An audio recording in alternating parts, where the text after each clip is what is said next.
So I just saw Fear and Loathing in Las Vegas again, and it's a masterpiece review, so you already know it's a masterpiece. It is by Terry Gilliam. It's by Terry Gilliam, and it may be my favorite movie. Again, I'm always flip flopping between this and Brazil. Some days Brazil, some days this movie. I think today I'm in a more of a Fear and Loathing mood than a Brazilian one. But yeah, what? Yeah, it also stars Johnny Depp. In my opinion, his best performance, and Benicio del Toro. But what is it about? Well, Johnny Depp's character Raul Duke and Benicio del Toro's uh, is his lawyer Gonzo, and they're driving to Las Vegas to cover a story, and that barely matters. It barely affects the plot. There really is no plot. It's just mostly watching these two get high and like cause chaos and problems everywhere they go. And you may say to yourself, "What the hell? Why the hell am I watching that? There's no point to it." And I can understand this movie is relatively divisive. It has a 48% on Rotten Tomatoes. But I think that, again, that was kind of the point. Terry Gilliam said he wants this to be one of the most beloved and hated movies at the same time. And I think that works. There are some people who hate this. They say it's a meaningless, ugly movie with no plot or structure. But others say it's a hilarious, dark comedy masterpiece. But a lot of them think it's just mindless when there's actually a lot of depth behind this.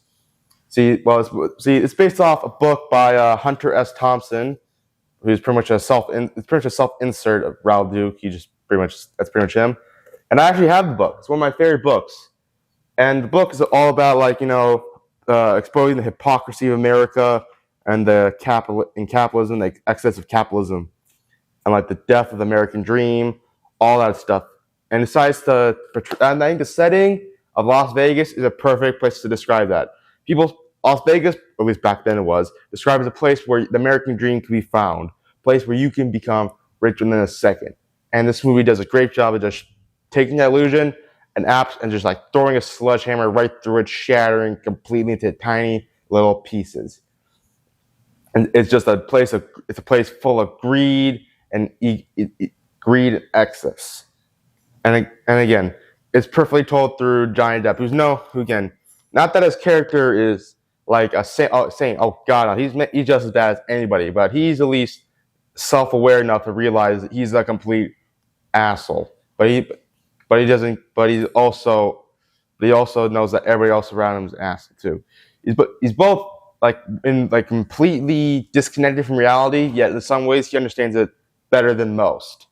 And again, there is much meaning and purpose, but yeah, there's very little plot and structure. There's mostly just him jumping to scenario to scenario. Yeah, there's him trying to cover some race or like a DEA conference, but for the most part, those barely factor in the film. I think they show up one scene. The whole race thing gets resolved pretty early on, and it doesn't get resolved. Like he goes to the race and he barely covers it. He just goes there, gets a few drinks, then he just leaves.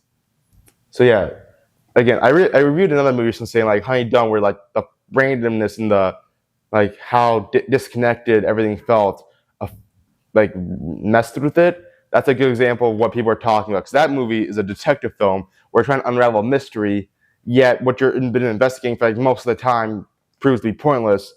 Again, this is just a movie about two guys getting high. It's a comedy, a really twisted one, but a comedy nonetheless. It's one of the best movies maybe the best movie in 1998. That or A Simple Plan. Again, I still stand by that. It's Johnny Depp's best performance. He is perfect. Every little mannerism, his delivery. I've never been on drugs, but I feel like I can confidently say that that's what a person on drugs would be like. Again, it's a perfect movie. If you have not seen it, go check it out. Even if you may hate it, but hey, but you may also love it. And I am firmly in the camp of thinking this movie is a perfect masterpiece. Go check it out.